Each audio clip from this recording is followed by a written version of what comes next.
أحد الإخوة بيقرأ في العهد القديم فلقى الموضوع بتاع أبونا إبراهيم راح تغرب في تخوم أبي مالك، ولما قال لسارة إنها أخته أبي مالك فكر ياخدها زوجة، وأبي مالك كان أساسا كان عنده مشكلة من مدة إن هو ما بيخلفش، ليه زوجات وسراري والراجل ما بيخلفش، فقال أخدها زوجة. ففي الليلة دي ربنا كلمه قال له إيه بقى؟ فجاء الله إلى أبي مالك في حلم في الليل وقال له ها أنت ميت من أجل المرأة التي أخذتها فإنها متزوجة ببعل.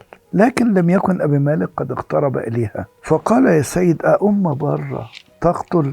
ألم يكن هو إنها أختي؟ وهي أيضا نفسها قالت هو أخي، بسلامة قلبي ونقاوة يدي فعلت هذا. فقال الله في الحلم أنا أيضا علمت أنك بسلامة قلبك فعلت هذا، أنا أيضا أمسكتك عن أن تخطئ إلي، لذلك لم أدعك تمسها. فالآن رد امرأة الرجل فإنه نبي فيصلي لأجلك. ونلاقي بعد المناقشة اللي حصل بينه وبين إبراهيم، وبين إبراهيم قال له بصراحة يا أختي أنا ما كذبتش لأنها بنت أبي، بس ده المعروف اللي بتعمله معايا عشان ما حدش يقتلني بسببها، إن يبدو إن سارة كانت جميلة وفائقة الجمال، فقلت لها قول إن هو أخي. طيب والنتيجة إيه؟ جه بقى أبونا إبراهيم راح صلى لأجل أبي مالك. فوجئنا بقى إن النساء والجواري اللي ليهم سنين مش بيخلفوا ابتدوا يخلفوا. بيقول كده فصلى إبراهيم إلى الله فشفى الله أبي مالك وامرأته وجواريه فولدنا. ربنا شفاه من مرض كان عنده من قبل ما يعرف أبونا إبراهيم، فيش أي ضربات وقعت على أبي مالك، بل ربنا منعه من إتيان الشر.